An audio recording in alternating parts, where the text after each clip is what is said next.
So, this is gonna be about how to become a self-made millionaire, according to this article from the cnbc makeit.com website that I just been viewing before. And yeah, more after the intro, as always, as every day. But it is amazing. I like it. I love it.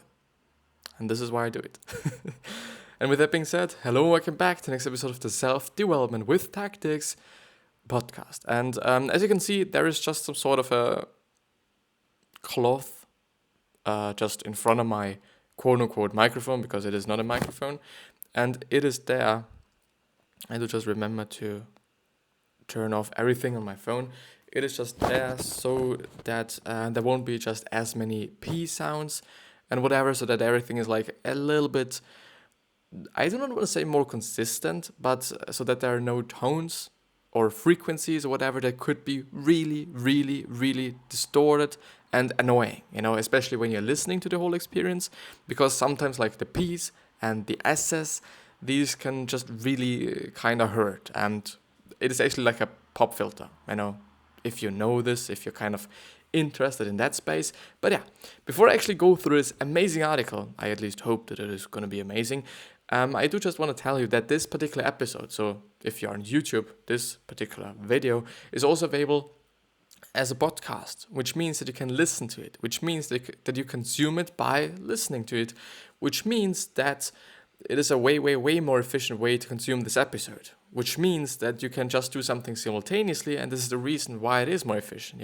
because you could cook while you're listening to this. You could just tidy up your room while you're listening to this. You could just do so many different things while you're doing this. And it is just a really, really amazing way to consume this episode, at least in my point of view. And this is the reason why there is going to be a link down in the description to the podcast.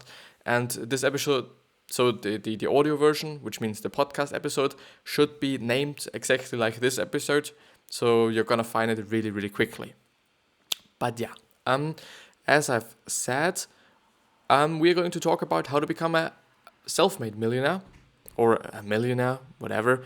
And there's actually 4 ways, as at least they said, or just this quote-unquote expert says it. I'm going to read. So there are 4 main paths to becoming a millionaire, and this is the easiest one, says Money Expert. And I've had a quick look at it, and the first one was like, yeah, it makes sense at my point of view, at least for some people, definitely not for everyone, because not every way is for everyone, not everyone wants to be an investor, and totally not everyone wants to, have their own brand or have their own company and whatsoever. So yeah, you could also just be the CEO of a relatively big company, which means that you're having a corporate job, which means that you are still an employee, and not a founder and owner of a business or whatsoever. Tim Cook is only an employee as well, and still he's making fucking 16 fucking million a year. It is just a lot of money, it is more than $1 million a month. Just in case, you actually didn't figure it out yourself. But yeah, so this article is actually written by Tom Corley at Rich Habits, I guess, on Twitter, I assume, maybe. And it is from Friday, so it's actually from yesterday, Friday the 27th of September 2019. And yeah, I am really gonna read right now. Unless you were born into a rich family, building wealth can be very hard. Depending on the path you choose, many people look at multimillionaires and desperately want to know what is their secret and how did they get there and what does it take. Those are the things I wanted to know back in 2004 when I began my Rich Habits study, in which I spent 5 years interviewing and researching the daily activities, habits and traits of 233 wealthy individuals. All of them had at least 160,000 in annual gross income and 3.2 million in net assets. During my research, I found there are 4 predominant paths towards accumulating wealth. The saver's investor's path is the easiest, while the other 3 involve much more risk.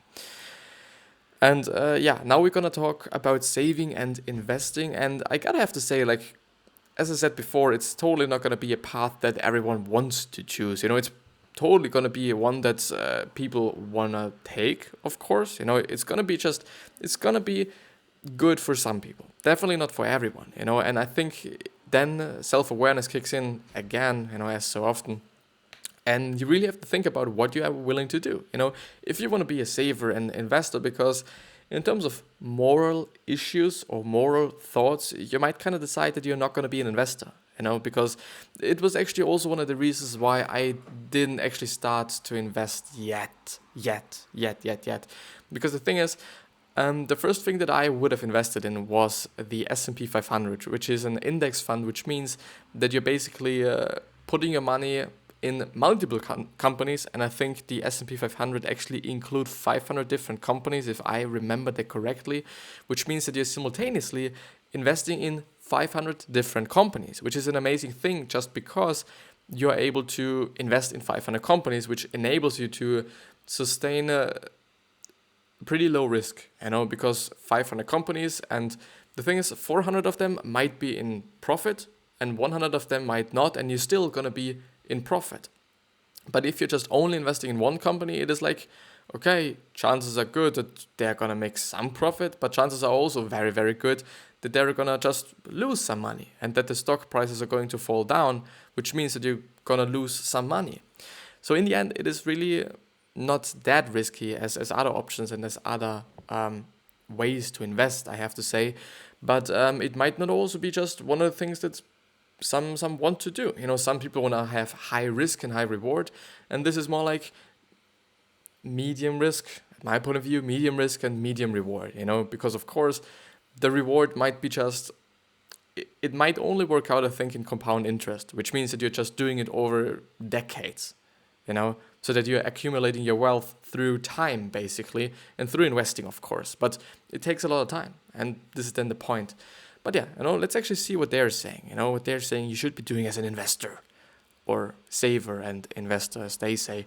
I, by the way, hope that the audio is a little bit better with this one, and I do hope that it is not disturbing, because sometimes, obviously, when I'm just speaking, there's going to be some wind, and also when I'm laughing. And I do hope that this is going to just take some of the wind out, and so that the sound is just better.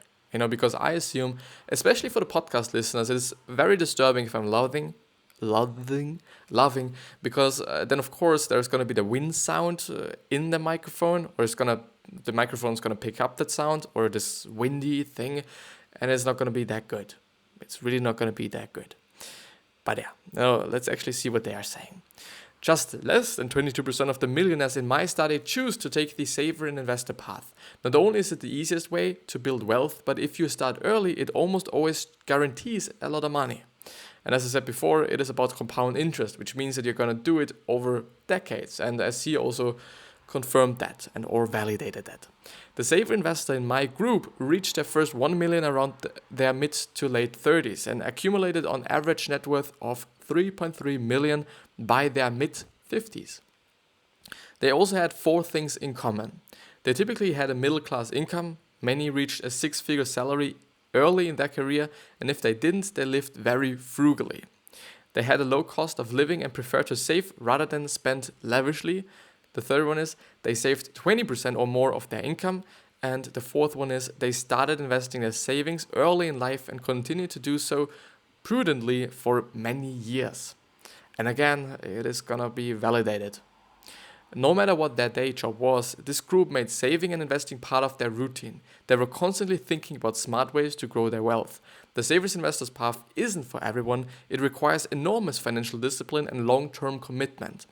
It totally is the case. Even though I do have to say that long-term commitment is definitely also one of the things that has to be the case in many areas of life. Also, just if you're having a podcast, it's not going to pop in the first 5 days.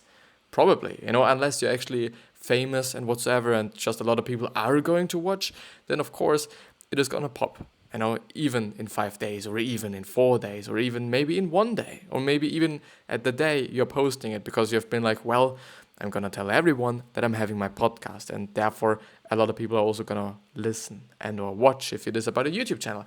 But it's going to take some time, and it's also going to take some long-term commitment most often. It was the exact same thing for me. At this point in time, it is pretty interesting that the podcast and the YouTube channel, they're both, I do not want to say grow. Well, they actually grow in terms of numbers in terms of views, and also in terms of watch time, which actually is way more important than the views. If you're having a lot of watch time, YouTube basically says that if you're having a watch time of 10,000 minutes, which is actually a lot, which is really a lot, over the course of a year, then you're able and allowed to monetize your shit. Once you've reached that kind of number, you're able and allowed to do that. And if you're just below that number, you're not allowed to do that. It is not really in terms of clicks, because you can have 1 million clicks, but if one of these, or if every one of these million clicks are only watching for a second, which might or might not be the case, or might work or might not be work, then I do not think that you're going to have the 10,000 minutes, already. But if you're having like 30-minute videos, which is actually the case for me, and if people are watching just 1 minute, then of course, by having a lot of episodes that I'm already having, fortunately, because I've started relatively early and I committed to it relatively toughly, hardly. I just committed to it. I really committed to it. I'm now seeing the growth. I'm now seeing that something is working. I'm now seeing that it is working, which is amazing, which is really amazing. It feels really good to just see. The thing is, there's also going to be some fear, because some days are just going to be better. It is what it is. They're just going to be better. And some days are not going to be so good. And, just seeing everything grow and those green numbers there, it is amazing, but then it also feels not that good if you're just seeing another day again where everything is not doing really good, but just somehow good, or just maybe even bad. But yeah, the next path, the next path there, they point out the dreamer's path. It really sounds not that good, to be honest, because I don't know, I hate talking about dreaming instead of doing, which is actually something that I've been talking about just really, really, really a lot in the past few months, I have to say. But yeah, so this is perhaps the hardest path to building wealth, because it requires the pursuit of a dream, such as starting a business, becoming a successful actor, musician, or author. Approximately 28% of the folks in my study were dreamers, and they accumulated an average net worth of 7.4 million, far more than any of the other groups over a period of about 12 years. Well, 12 years is really not a lot, and this is just, yeah, it is really not a lot. All of them told me that pursuing their dreams was one of the worst rewarding things they had done in their lives. They loved what they did for a living, and their passion showed up in their bank accounts. Those who wanted to, well, I do think that I've read it incorrectly here. All of them told me that pursuing their dreams was one of the most rewarding things they had done in their life. I do hope that I've read it correctly. Those who want to take this path, however, must be willing to work long hours and able to handle financial stress. The dreamers in my study worked more than 61 hours per week before finally achieving their dreams. Weekends and vacations were almost non-existing. Trying to make ends meet was not easy. At first, getting a steady paycheck was nearly impossible, one dreamer said.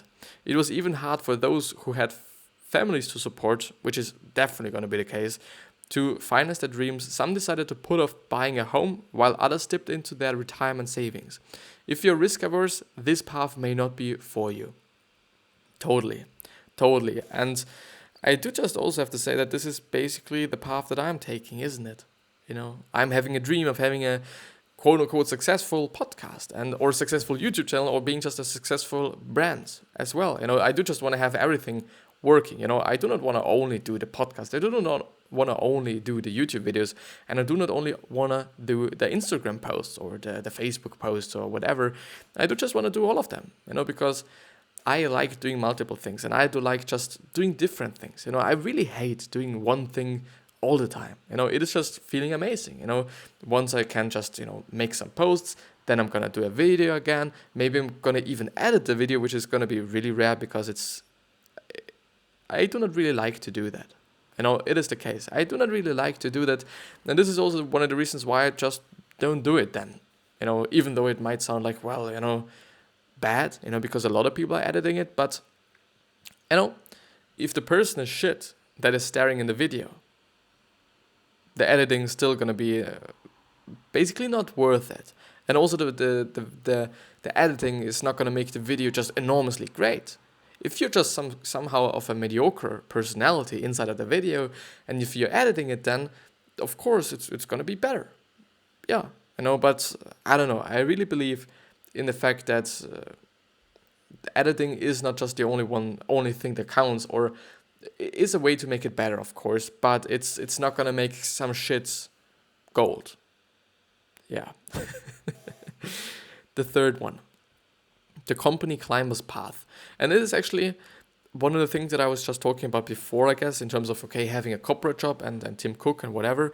And I do really have to say, it is just one of the things that a lot of people are talking about, like, it is something that you can see so often, and it pisses me off so fucking much on Instagram, just because maybe Instagram is kind of the platform at this point of time, even though it's gonna die, I guess. I just see it so often, that people are like, at first you're gonna be an employee, and then you're gonna be an entrepreneur, and they're just picturing a picture of an entrepreneur, and they're saying like, this is the optimal thing you can be doing, the best thing you can be doing in your life is being an entrepreneur, and this is the kind of only way to just be rich and get what you want and be successful and whatsoever, which means you have to be a fucking entrepreneur. But I gotta have to say, it is not the truth. It really is not the truth. You could also just be an employee, as they say, or Tim Cook. Tim Cook is also just an employee, just quote unquote. Like, of course, he's the CEO of fucking Apple, one of the companies that are making the most money. And of course, he might not be the richest person in the world, even though Apple is one of the richest companies. But still, he's making a really great living. He's making a really, really great living. And I guess that he's liking his job as well, because he isn't that young anymore. He's relatively old, I guess. I don't know how old he is. I can check that afterwards. But I gotta have to say, like, you do not have to be an entrepreneur to get rich, You could also just, quote unquote, climb the company's path or ladder or whatever you want to call it. It is just really, really possible. Maybe not for everyone, because it's also going to take some commitment, a long hour week and whatever. But yeah, let's see what they say. Climbers are individuals who work for a big company and devote all of their energy into climbing the corporate ladder until they land a senior executive position. This is the second hardest path to becoming a millionaire, and about 31% of the rich people I studied fell into this group. It took them an average of 22 years to accumulate a net worth of 3.4 million or more. In most cases, their wealth came from either stock compensation or a partnership share of profits. Well, I gotta have to say that, if it is about stocks, isn't it then also just investing? Well, not really, but never mind. To be a dreamer, you must have strong relationship building skills. Networking and making lasting connections with powerful people in your industry is essential.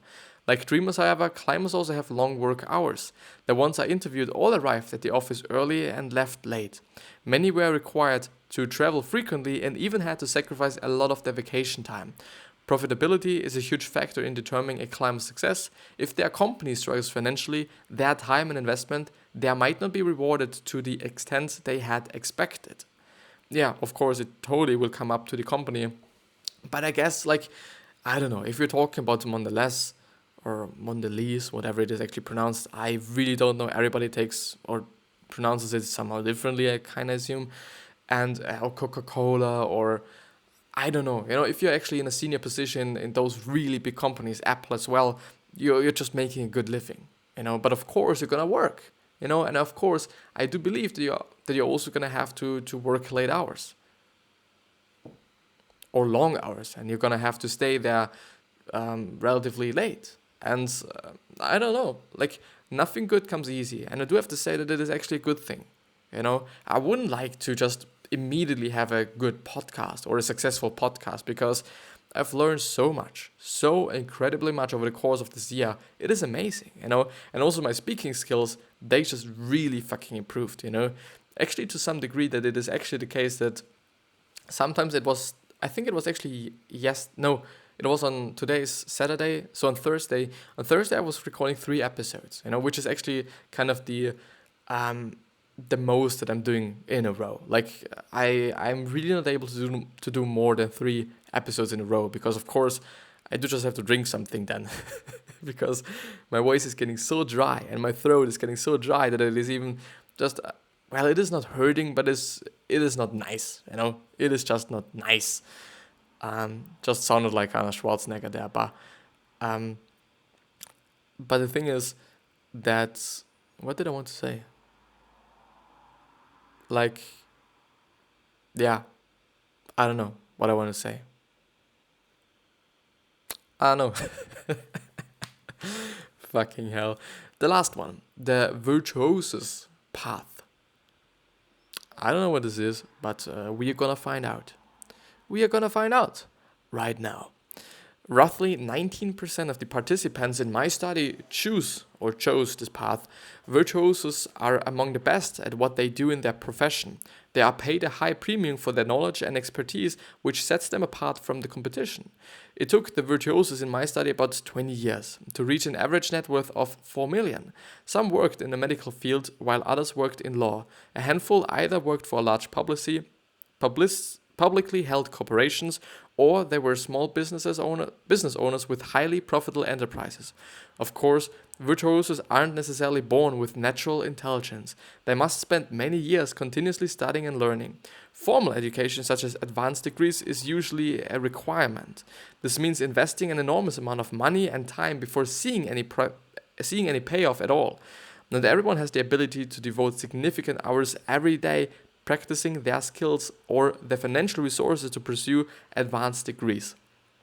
Of course, but I do want to point out there that it is incredibly important to point out that you don't have to have a degree. They were only talking about it in this last option. It's actually an option. You could just take all of these 4 options, and I really have to say that you should be taking the option that is working the best for you. Maybe you are just gonna have a corporate job because this is something that you just want to have. You're not willing to be a business owner because a business owner is just really stressful. I assume, you're actually the last line of defense. You're the only person that is somehow, to be blamed. Nobody else but you is gonna be blamed. You cannot blame your fucking employees, even though they did something wrong, because in the end, you fucking hired them.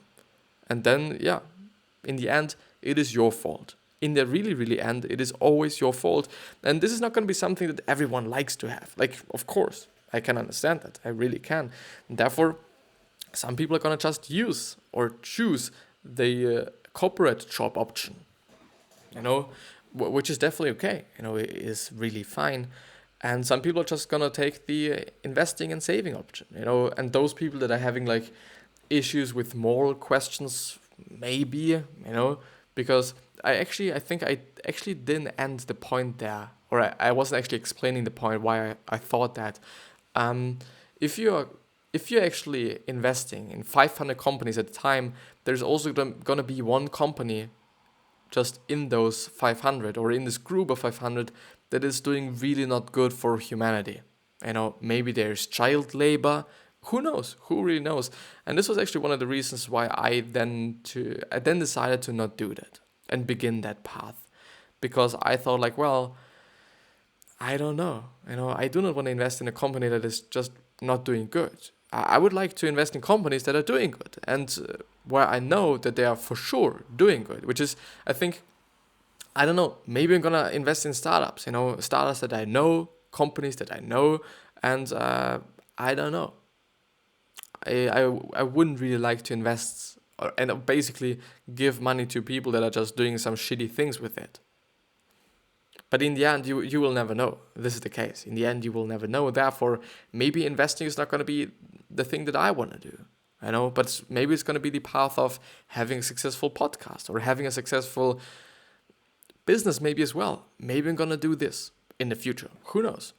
But yeah, I do believe that this is going to be the end of the episode. I do just think if I should go through another core question, but I do not really want to make the episode too long because I know that people are not going to watch if it is too long.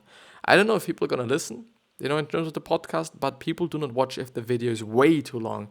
And 30 minutes is definitely just, long. It really is long. And not a lot of people are going to commit to this, which is something that I really can understand, because, and this is also one of the reasons why I'm having the podcast, because I don't know, it is just way more efficient and way better. But yeah. What can you say that will what I'm gonna take this one, because it's actually a pretty quick one. What can you say that will inspire me? What can I say that will inspire you?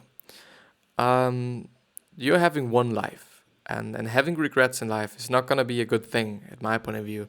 And surrounding yourself with people that you don't like is also not gonna help, because you're having one life, and you should live a good life, and you should live a happy life. The thing is, I do also have to say that you should still go for long-term options, because of course when I'm saying like, okay, you're living once and whatsoever, a lot of people are gonna think like, well, yeah, therefore I'm gonna drink a lot of alcohol and I'm gonna fuck all the bitches there.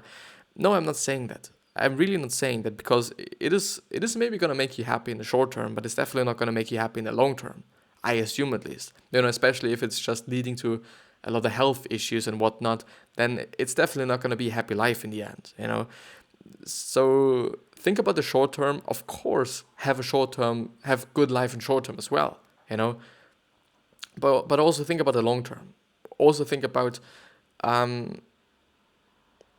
just think about the long term and go for your dreams. Even though your dreams might take 20 years, it's gonna be worth in the end. And it's gonna be just a really great path.